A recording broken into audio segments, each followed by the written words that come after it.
সূর্যনগর গ্রামে মিথিলা নামের 15 বছর বয়সী একটি মেয়ে বসবাস করে।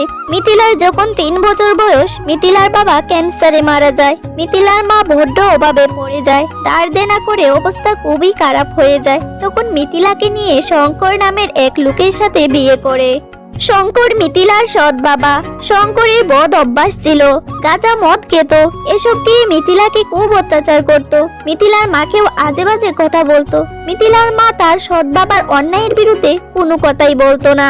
মিথিলা সারা দিন বাড়ির সব কাজ করত। মিথিলার মা কোনো কাজই করতো না। এসব দেখে মিথিলা মনে মনে ভাবতো, নিজের মা সৎ মায়ের থেকেও নিষ্ঠুর স্বার্থপর হয়, না দেখলে বুঝতামই না। এই মিথিলা, কবে আমার বাড়ি ছাড়বি? তুই আর তোর মা আমার সব কিছুকে ধ্বংস করে দিচ্ছিস। তোর মা তো নিজেও জানে না তোর জন্ম কোথায়, তোর বাবাকে। তুই একটা নষ্ট মেয়ে মানুষ। তোর মা তো আরো বড় নষ্ট মেয়ে মানুষ। তোদের মতো নষ্টাদের আমার বাড়িতে রাখতে পারবো না। চলে যা আমার বাড়ি ছেড়ে। হে গো, তুমি এমন করে বলো না। আমি মিথিলাকে বুঝিয়ে বলবো, তুমি যা চাও তাই হবে। কিন্তু তুমি এমন খারাপ খারাপ কথা আমার আর আমার মেয়ের নামে মোটেও বলো না। তাহলে আমি কি চাই সেটা তো তুই ভালো করেই জানিস। তোর মেয়ে এ বাড়িতে থাকুক, আমি কিছুতেই চাই না। তুই থাক, তাতে আমার কোনো অসুবিধা নেই।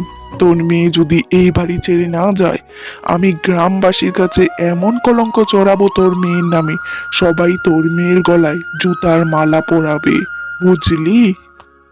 মিথিলা, তুই এ বাড়ি ছেড়ে চলে যা। তোর জন্য আমার সংসারটা ভেঙে যাচ্ছে।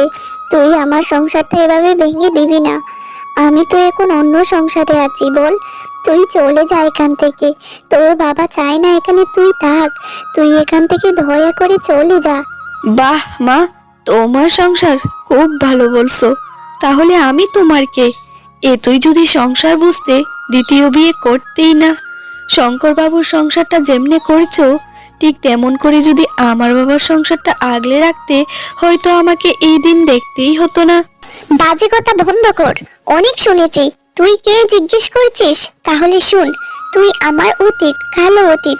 সংসার বুঝি বলেই শঙ্করকে ছেড়ে যাব না। তোর বাবার সংসার কেমনে করতাম? মৃত আত্মার সাথে তোর কপাল এমন, তাই এমন দিন দেখতে হচ্ছে। এর জন্য আমি দায়ী নই, তোর বাবা দায়ী। তোর বাবা মরে গেল কেন? তোমার মতো পূর্ণবয়স্ক মহিলার মুখে আমার বাবা মরে গেল কেন প্রশ্নটা শুনতে বড্ড বেমানান লাগছে। আল্লাহর ইচ্ছে তাই মরে গেল। কিন্তু তুমি যা করছো কোনো সৎ মায়ের থেকে কিছু কম নয়। সৎ মা হলে মনকে বোঝানো যেত, এখন তো মনটাকেও বোঝানো যায় না। বেরিয়ে যা আমার বাড়ি থেকে। তোর মুখ কোনোদিন দেখতে চাই না। আসলেই তুই খারাপ, অপয়া মেয়ে। তোর জন্য আমার সংসার ডুবতে বসেছে। বেরিয়ে যা।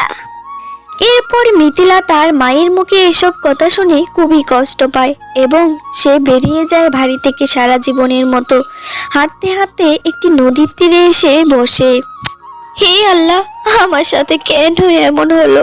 মানুষের ঘরে তো সৎ মা থাকে, তাদের সাথে তাই এরকম হয়। আমার ঘরে তো আমার নিজের মা ছিল, তাও কেন আমার সাথে এত খারাপ হলো?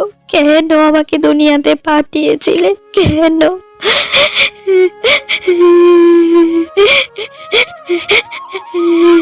মিথিলা এমন আরো অনেক কথা বলেই কাঁদতে লাগলো। হঠাৎ করে সে দেখলো নদীতে কি যেন একটা চমকে উঠলো। মিথিলা, তুই এভাবে কাঁদছিস কেন?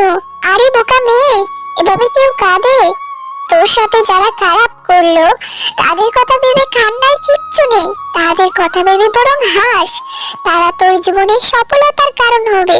আজ তারা তোকে কষ্ট দিয়ে বাড়ি থেকে বের করে দিয়েছি বলে কাল তুই সফল হতে পারবি। তুই শোন, এভাবে কান্না করিস না। আমি তোর পাশে আছি। আমি তোকে সব রকম সাহায্য করব। তুই সফল হবি। আর তোর মা তো তোকে কোনোদিন বুঝেইনি, তাহলে ওই মহিলার জন্য তো কান্নার কি? তুমি কে? তুমি আমার ব্যাপারে এত কিছু কি করে জানলে? আর তুমি এভাবে আমার মায়ের নামে এমন কথা কেনই বলছো? তুমি আমার মাকে নিয়ে একটাও কথা বলবে না। আমি আমি মায়াবী হাঁস।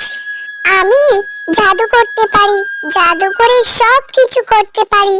কিন্তু তুই যে পথের কাঙ্গালি, আমিও ঠিক সেই একই পথের কাঙ্গালি। হয়তো আমাদের মধ্যে এটাই পার্থক্য, তোর নিজের মা তোর সাথে এত কিছু করলো আর আমার সৎ মা আমার সাথে এত কিছু করেছিল। আমি এখন কত ভালো আছি একা একা, দেখ তুইও ভালো থাকবি, এভাবে কান্না করিস না। এরপর মায়াবী হাঁস ও মিথিলা অনেক অনেক কথা বলে দুজনেই দুজনের মনের কষ্ট দুজনকে জানায়। তাদের মন অনেকটাই হালকা হয়ে যায়। এরপর মিথিলার চুলে মায়াবী হাঁস একটি জাদু করে দেয় এবং বলে দেয়, তুই যে কোনো পুকুরে কোলা চলে গিয়ে 3টে ডুব দিবি, দেখবি তোর চুলে হাজার হাজার মাছ ধরেছে। সেই মাছ তুই বাজারে বিক্রিও করতে পারবি এবং খেতেও পারবি। এভাবেই তুই তোর জীবনের সফলতা বয়ে আনবি। কিন্তু মনে রাখবি, কখনোই লোভ করবি না, গরিবের পাশে দাঁড়াবি। এরপর মিথিলা মায়াবী হাঁসের কথা মতো তাই করে এবং অনেক অনেক মাছ পায় চুলে। তা দেখে তো সে মহা খুশি। হে আল্লাহ, তোমাকে অনেক অনেক ধন্যবাদ। তুমি মায়াবী হাসির উসিল্লায় আমার জীবনের সকল সমস্যার সমাধান করে দিলে। আজকের পর থেকে হয়তো আমার আর কোনো দুঃখ থাকবে না, আমি সুখে শান্তিতে থাকতে পারবো। সেই সব কিছুই সম্ভব হয়েছে শুধুমাত্র তোমার জন্য। এরপর মিথিলা মায়াবী হাসির সেই জাদুতে অনেক বড় লোক হয়ে গেল। কখনো সে কাঁচা মাছ বাজারে বিক্রি করত, আবার কখনো ভাজা মাছ বাজারে বিক্রি করত, কারণ মিথিলার চুলে এক একবার এক এক রকমের মাছ উঠে আসতো। এভাবে সে অনেক অনেক টাকা পেয়ে গেল। সে সবসময় আল্লাহর উপর শুকরিয়া আদায় করত এবং মায়াবী হাঁসকে অনেক ধন্যবাদ ও প্রশংসা করত। এভাবেই দেখতে দেখতে মিথিলা অনেক অনেক টাকার মালিক হয়ে গেল এবং সুখে শান্তিতে বসবাস করতে লাগলো। সে সবসময় গরিবের উপকার করত। আপনাদের যদি আমার গল্পটি ভালো লেগে থাকে, লাইক কমেন্ট সাবস্ক্রাইব করবেন। ধন্যবাদ।